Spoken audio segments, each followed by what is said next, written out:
Iyan ang kalamay na tinatawag ganyan kapag paisanan sa probinsya nagtutulungan para sa mga ganyang gawain. Kalamay po ang tawag dyan na naluto na.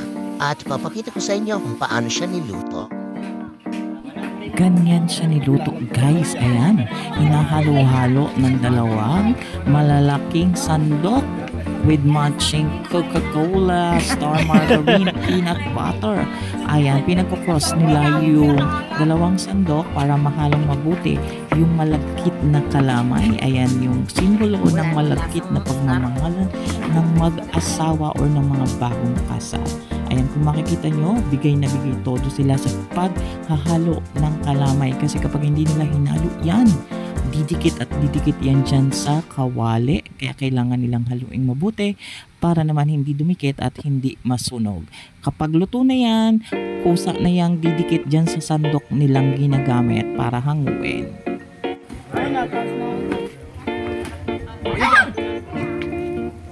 Ang paa! Ay! Ayan, nahango na yung nilulutong kalamay. It means luto na siya. Ngayon nilagay na nila dyan sa may malaking plastic para palamigin yung kalamay, and then ilalagay na nila mamaya yan sa maliliit na plastic ready for packing and for selling.